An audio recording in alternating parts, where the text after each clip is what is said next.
Do you watch Star Wars? Don't answer that. I already know you don't. You're the type of person who clicks on YouTube videos for things you know absolutely nothing about out of pure curiosity and or boredom, and that's a good thing because you're exactly who I'm looking for. Since you know jack shit about this cultural touchstone decade-old iconic franchise, I'll be the one to educate you. For example, did you know that the Star Wars movies were all released backwards? What kind of fucking idiot would do that?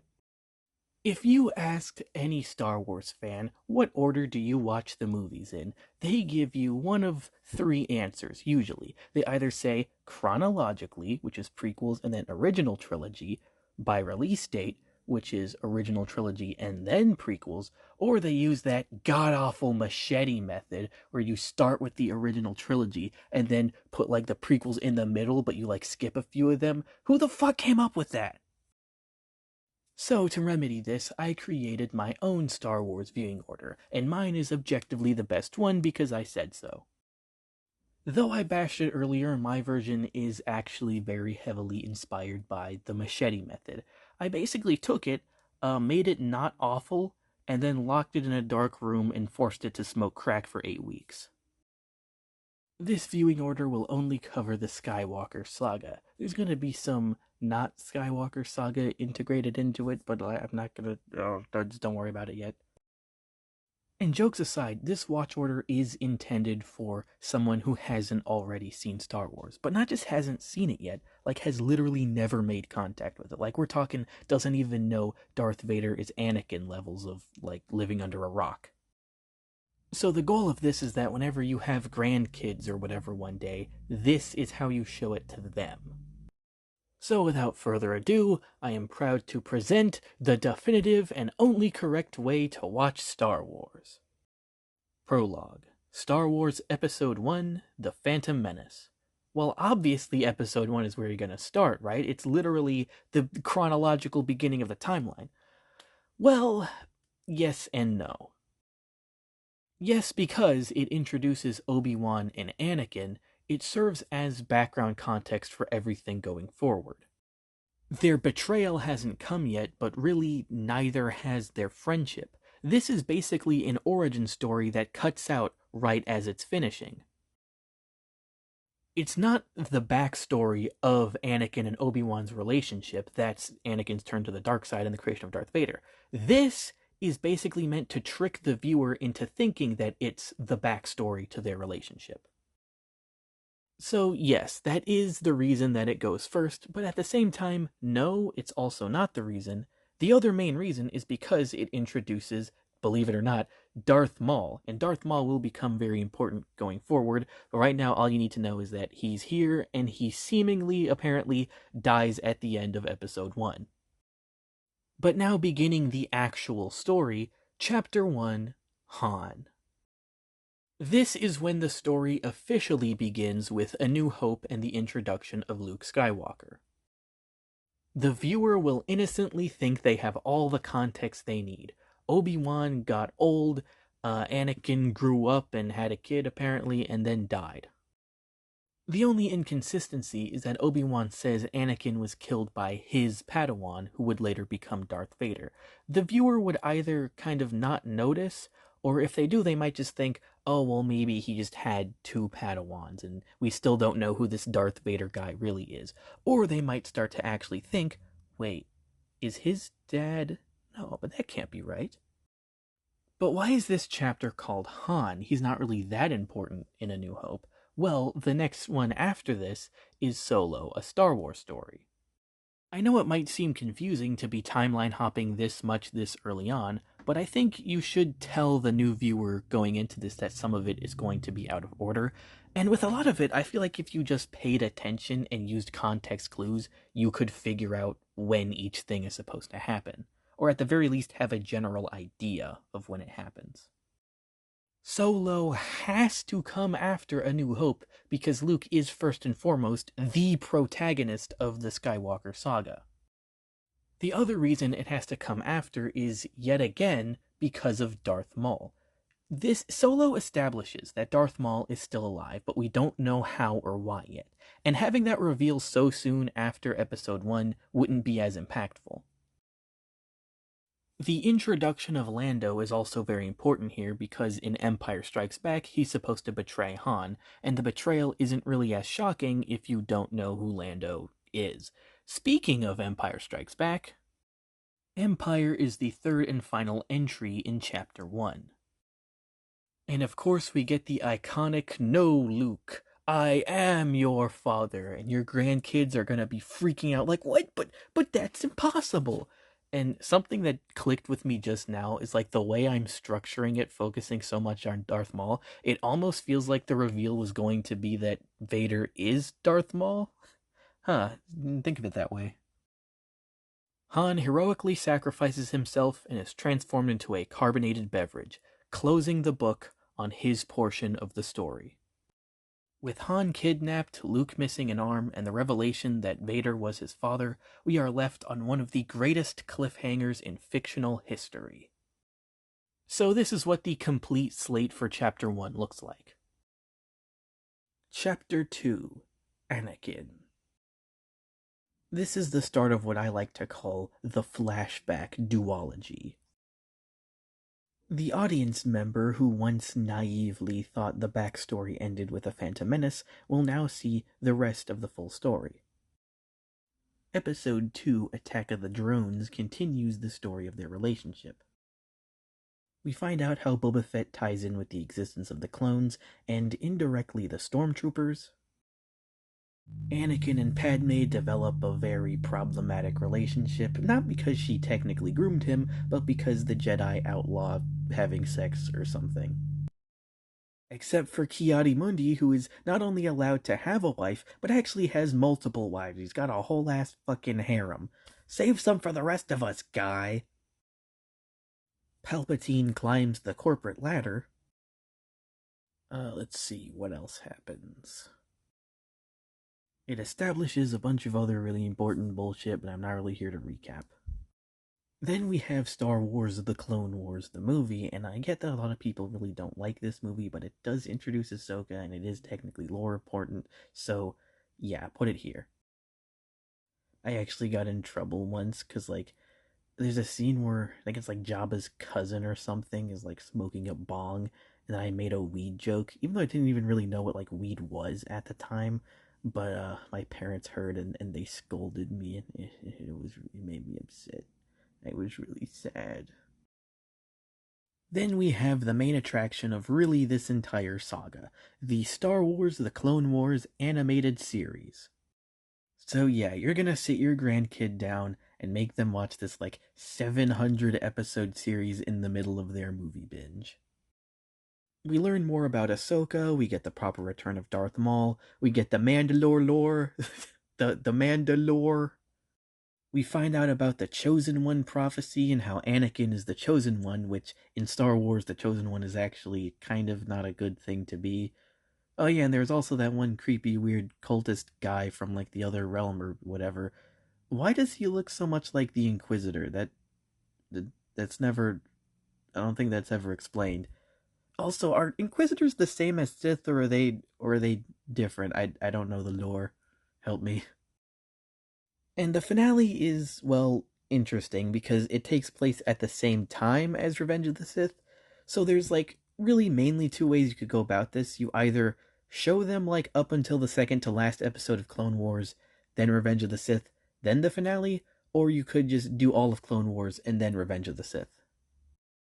It would probably flow better if you showed Anakin becoming Darth Vader before showing glimpses of his Jedi massacre, although you could show the glimpses of the Jedi massacre before as a way to kind of build up to Anakin's Darth Vader transformation. So I guess this part, it does kind of depend on how you want to do it.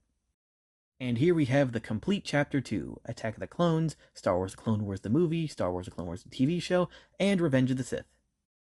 Chapter 3, The Empire, and the second half of the flashback duology. The title of this chapter should make it clear that there is no central protagonist, it's just about the gradual growth and rise of the Empire. There's also a lot more focus on how truly malicious the Empire are and how they've affected the lives of everyday people. Picking up right where Clone Wars left off with the Bad Batch, and I'm pretty sure this one is about how the clones got phased out of the Empire and replaced with stormtroopers. I never actually finished watching the Bad Batch, so I don't actually know. And then I believe this next part is when Andor would happen. I personally don't really consider it as part of the Skywalker saga, so I'm not including it. But just saying, if you want to include Andor, it would be right here. And then we have Star Wars Rebels. Now, bit unrelated, I remember when Rebels first came out and I saw it, and they had like some reused 3D models from Clone Wars, and they would like reference events from Clone Wars and stuff. And kid me thought that was such a mind fuck because Rebels is on Disney Channel and Clone Wars was on like Cartoon Network, and that just seems so insane to me. I have a friend who's like a really big Star Wars fan, but his parents were also like overprotective and he wasn't allowed to watch cartoons. So he like didn't know that Clone Wars was ever on Cartoon Network. He thought that it was always on like Disney XD, and that's so crazy. The most important thing with Rebels is how it brings back Ahsoka and continues her storyline. Admiral Thrawn is also brought in, but his story doesn't really end since the series ends on a cliffhanger. We do, however, get the ending of Darth Maul's story, as we see his final confrontation with Obi-Wan Kenobi. What better way to wrap up Chapter 3 than with Rogue One and the Rise of the Death Star? Rogue One serves as a perfectly full circle ending to the Empire chapter, because it literally ends with the first scene of A New Hope. It's like just actually a giant loop. And here we have Chapter 3, The Empire. So it'd be Bad Batch, Rebels, and then Rogue One. And if you want to include Andor, I believe it would be Bad Batch, Andor, Rebels, then Rogue One. You can do whichever one you want. Chapter 4, Luke. Even though there's a few more chapters after this one is pretty much the climax, the final battle. So there's one of two ways you could do it. Either go straight to Return of the Jedi, or rewatch the entire original trilogy. Now, the reason why I'd recommend rewatching the first two movies of the original trilogy is because, well, for one thing, it is kind of interesting to see Rogue One and then go directly to New Hope. But also, you might just not remember what happened in the previous two movies, so this can be a nice, refreshing recap. But I think the actual reason you should rewatch the original trilogy is because now you'd feel the weight of everything. Now you know the context, the backstory. The first time you hear, Luke, I am your father, it's shocking because, oh my god, his dad is alive and that's him. But now when you hear Luke, I am your father, it's shocking because now you know everything that led to Anakin's downfall. I just fucking realized the whole debate is, do you do it by release or chronologically? So do you see Anakin turning into Darth Vader first, or the reveal that Anakin is Darth Vader first? And my solution is literally just fucking do both. No, but I guess it is a way to get both experiences, because if you do the originals, then the prequels, and the originals again, then it's like, yeah, that is how you kind of see every side of the story. Because if you did just start with like the prequels and then originals, it wouldn't really have the same effect. And yeah, I don't like how the machete method says you have to like skip certain stuff. So my solution, don't skip stuff, do certain stuff more than once. I guess what I find annoying about that is how it says like, oh, this thing's unimportant, and it's like, I guess sure, yeah, it is, but I just don't like how it's like, oh, that's unimportant. It does not contribute to the overall lore. It's like, well, it's about the experience you get watching it. So when you frame it like this, I'm gonna stop sucking my own dick now. The big final battle happens, Darth Vader gets his redemption arc, the Empire's defeated, and the second Death Star is blown up and destroyed. Happy endings all around. Chapter 5, Luke, Skywalker. This chapter is called Luke, Skywalker because Luke exists not as the protagonist, but kind of as a force in the background. The Mandalorian concludes the storyline about the Mandalorians, but more importantly, it gives us the relationship of Pedro Pascal and Binkus. And the reason this is so important is because the DeLoreans and the Jedi have been warring with each other for generations. So it's not that they're finally like at peace or anything, but now two of them are friends. So there's the kind of early signs that maybe their rivalry is healing and that maybe one day they can form peace. We don't see the better tomorrow, but there is still hope for one, and that's why I think The Mandalorian works. So watch like seasons 1 and 2 up until the part when Plato Mark Hamill takes Binkus away, and then skip to that one episode of Book of Boba Fett where he gets him back. I find that so annoying how you have to watch Book of Boba Fett to like get the complete experience. That shit's so fucking annoying. You can pretty much stop watching after that because they don't really do anything. The series just kind of keeps going and nothing happens. Okay, look, I know I said I don't like skipping stuff, but like, come on, like, actually nothing happens. I mean, look, I thought the finale was kind of disappointing. I mean, that's just me. Okay, fine. Season 3 and the rest of Book of Boba Fett will all be relegated to a different category that I'll get to pretty soon. And then we have Ahsoka the series, which finally gives us the wrap up of what was his face, Grand Admiral Tarkin's story, whatever. Or at least I think it does, because I didn't actually watch it. It's funny how the longer this video goes on, the more obvious it is I know jack shit about Star Wars. So here we are, Chapter 5, Luke Skywalker. We've got The Mandalorian, a little bit of Book of Boba Fett in the middle, and then Ahsoka. I'd say this chapter is meant to wrap up all the loose ends from the Skywalker saga. And finally, we have the epilogue. Okay, I was actually lying to myself. The Thrawn plot doesn't end with Ahsoka, it ends with this, the Thrawn trilogy of novels. It is followed by the Dark Empire trilogy. There are also the Jedi Knight video games, which are about Luke creating a Jedi temple and training a whole new generation of Jedi. Han Solo's final appearance is in the comic Into the Great Unknown, in which the Millennium Falcon crashes and he's killed. Over 100 years later, his body is found by, this guy. Okay, I will admit, this epilogue is very last minute. I was just gonna put a, different trilogy and call it a day. And I know that mixing canon and legends is like mixing oil and water, but I personally just really like the idea of taking bits and pieces of both canon and legends and then just like cobbling together a completely new timeline with that. Are there things that are going to be contradictory? Probably, but I don't know. I just think that's much cooler and much more fun than just having to like, oh, stick to this or that. I don't like to base headcanons around solely what I like or what I want. I incorporate that, but I also think, okay, well, what in my gut feels right? What feels like it fits with everything else? Did I pick Into the Great Unknown just because it has Indianapolis Jones in it? That's not the reason why, but it's also because it just feels like a much more authentic Han Solo death than getting stabbed in the chest by Adam Driver.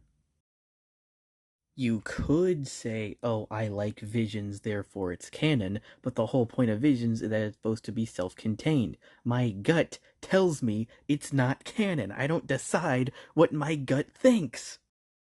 You can't just say, oh, well, the sequels aren't canon because I don't like them. You can, however, say the sequels aren't canon because the Thrawn books exist and those are like the actual canon ending. I know, people can have their opinions and everything, but from what I've seen of Legends fans, and I haven't seen a whole lot, all they really do is just complain about canon.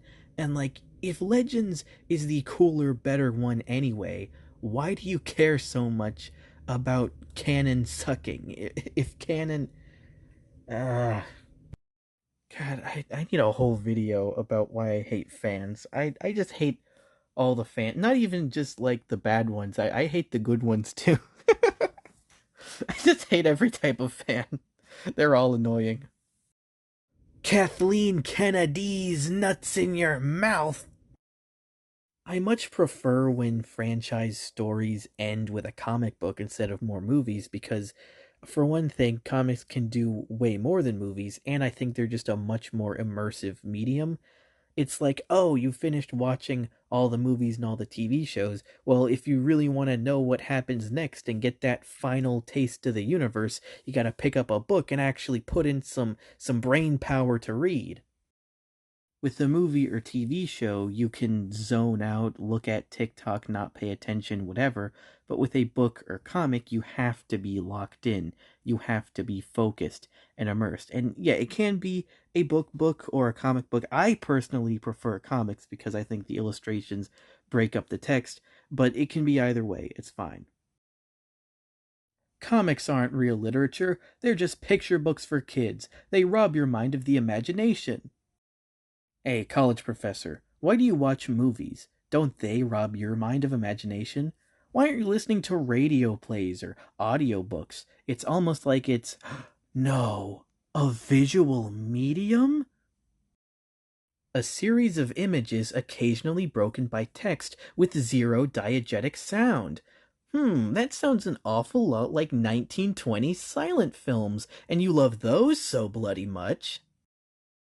So when you're done yelling at that cloud, why don't you put your mouth to good use and start sucking my caulking gun? Also, what's with the weird hate boner for Sinners? Why do you insist Sinners is just a cheap knockoff of From Dusk Till Dawn when those movies are literally nothing alike? These final two categories are things you should only experience after already finishing the Skywalker saga. Alternate timelines. Now, one of the things people like about Star Wars is how straightforward it is. It's not like Star Trek or Doctor Who, where it's got all this time travel and alternate universes and it's all confusing and shit.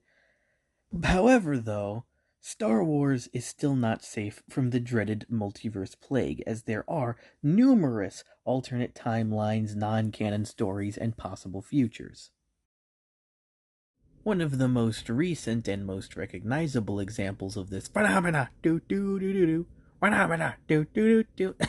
I'm sorry, is perhaps Star Wars Visions, with each episode taking place in its own self-contained timeline.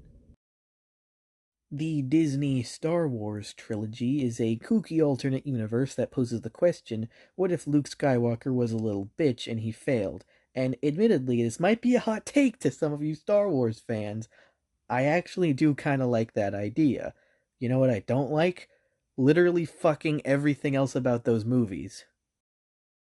Kylo Ren was right. These movies kept fucking blue-balling kid me so hard. I wanted to see him and Rey get along so fucking bad. And then he says, guys, I think the Jedi are evil and the Sith are also evil. We should just overthrow them both and make a new order. And I'm like fucking sitting there in the theater like, yes, he's right. That's true. And then Rey has to be the freaking high and mighty goody two-shoes and go, actually, no, let's not do that. What is the polar opposite of of an edgy edgelord? Like that's what Rey is. My fucking god. I swear I did not hate Rey before that scene. Kathleen Kenneth. Deja vu. Say what you will about the many different iterations of Lego Star Wars, but Jack the Sith clone is unironically goated. A force-sensitive clone trooper with an entire arm made of electricity. That is the most fucking 12-year-old edgy fanfic shit I have ever heard, and I love it. He looked at both the Jedi and the Sith and said, I don't really like either of you. I'm just gonna go live alone and be a beatnik. Giga Chad energy right there. Then we have Star Wars What If, I mean Star Wars Elseworlds, I mean Star Wars Altered States, I mean Star Wars Infinities. This one presents a lot of really interesting ideas like, whoa, whoa, whoa, whoa, whoa, whoa, whoa, whoa, whoa. He's white? And then we have a bunch of other stuff that's technically still canon but just not a part of the Skywalker saga. This is where you'd have the Old Republic game, the Outlaws game, the Acolyte, This is where I'd put Andor. It's also where I'd put Mandalorian Season 3 and Book of Boba Fett, just the entire thing. Oh, right. And of course, how could I forget Indianapolis Jones? And that's my watch order for the Star Wars universe.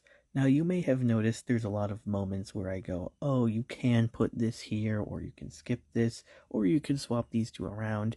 And really, you can kind of do whatever you want with it. Like, you can make your own Star Wars watch order if you want. This isn't like a definitive, like, you have to do this.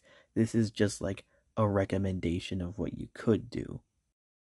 Huge thanks to my bro for helping with the research for this video. He's a much bigger Star Wars enthusiast than I am. Okay, so the video is technically done and over now. I've said my piece. Now I just want to like kind of ramble about Star Wars for a bit. So a lot of people, when they talk about the original trilogy, they're like, oh, it's this, perfect masterpiece. It's like the holy grail of cinema. It's the Bible of movies. It's the single greatest piece of fiction ever written. And it's like, I kind of don't get why people say that.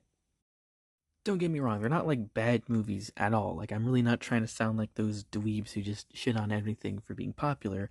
They're like, oh, well, it's actually like a really bad one-dimensional movie because the good guys are good and the bad guys are bad, and the good guys win, the bad guys lose.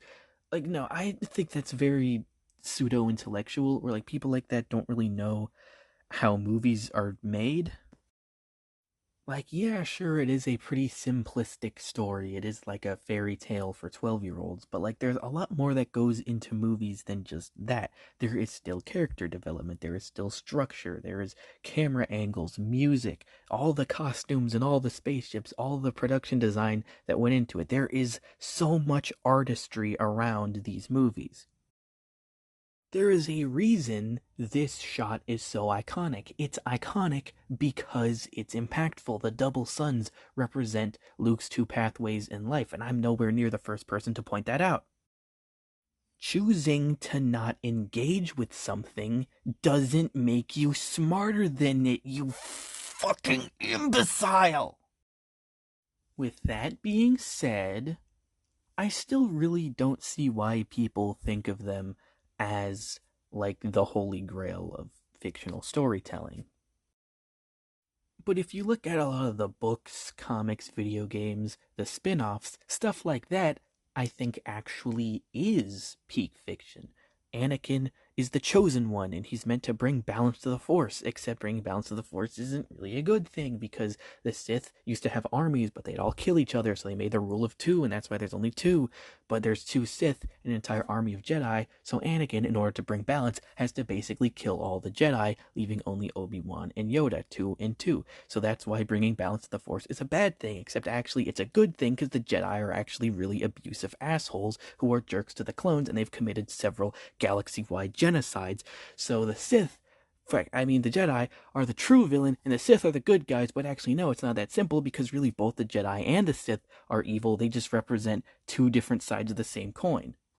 The Jedi are all about suppressing their emotions, while the Sith are all about succumbing to their emotions. Light and dark are not good and evil, they're just lack of emotion and only emotion.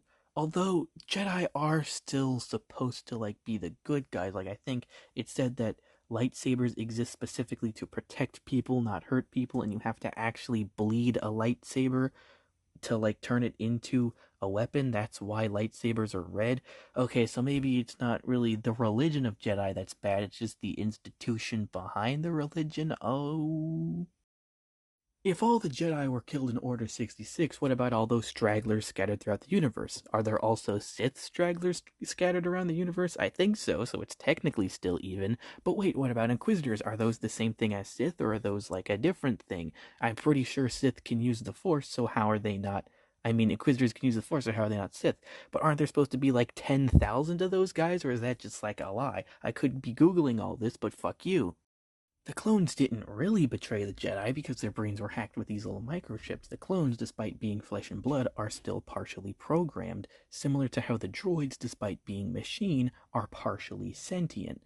And so there are these two armies that are just popped out of a factory line being created just to die. No quote unquote real people are dying in the war. So you kind of ask, well, hold on, why is the war even being fought then? With if you have all these disposable armies, but then you just kind of ask, well, why is war fought at all? Clones are actually more sentient than droids, which kind of makes the Republic more fucked up for using them, but at the same time, droids capture clones when clones exclusively kill droids, and really neither side is actually fighting for anything they believe in, that's just the side that created them. In a way, clones and droids are basically like cousins. So why aren't they working together to stop this abusive cycle? Because they've all drank the Kool-Aid, clearly.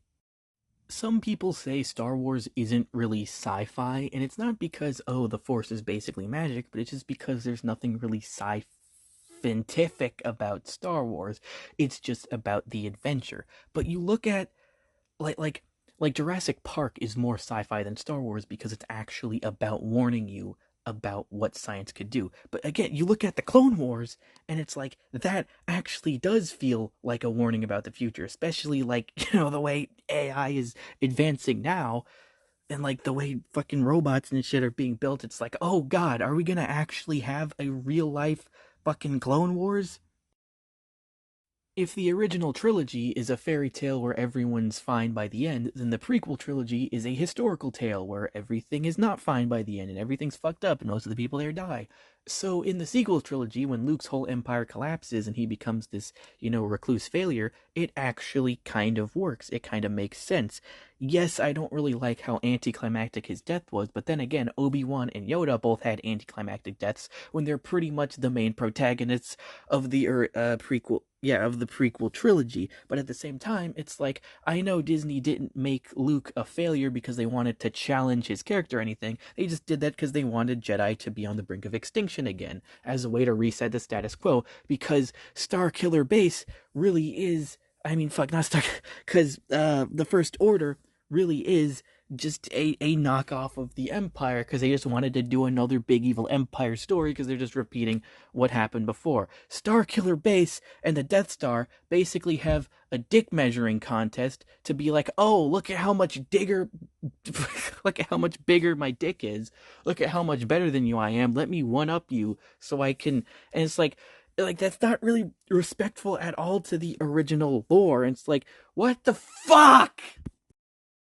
Luke combines the teachings of both the Jedi and the Sith to create a newer, better Jedi Order. He finally finds balance, the entire thing Star Wars is about.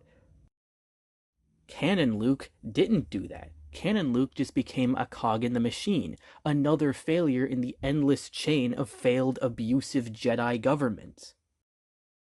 There is only one way to rectify this problem. In the next movie, Rey has to fail spectacularly, die anticlimactically, and be replaced by a new main character. That way, nobody gets a happy ending. The clones are going to keep getting cloned, the Jedi are going to keep dying, the droids are going to keep getting reprogrammed. There's nothing but abusive cycles forever and ever. I remember being a diaper baby seeing that first, promo for Force Awakens on Good Morning America, thinking like, oh my god, a stormtrooper is the protagonist? Oh my god, how unique, how innovative, how amazing. And then all he freaking does the first movie is be a whiny little bitch. I know people have said this before, but like they make a point to show you the stormtrooper fucking smearing his like bloody hand all over his helmet, and like they show that to you like twice in the fucking Lego games, and it's like they don't ever follow up on that. They don't ever continue with the idea of like humanizing them. They had such a great opportunity to do something so unique and so original and so damn good, and they just didn't because they want to fuck us. There needs to be like a warning on Disney Plus if you ever try to watch the sequels. You know how like whenever you put something on, it says like contains flashing lights or whatever. It has to have like a warning like only interact if your cortisol levels are this high. If your cortisol levels are like above this percentage, then do not interact with this with this program. Have I mentioned that I'm like really not a Star Wars fan? Like I really don't know that much about it. I'm not that into it. I feel like I could get into it. Like I definitely would really enjoy it if I got more into that world, but like I just haven't because it's so big and there's just so much stuff to get into. Uh so yeah, I guess that's all I have to say. Anyway, bye.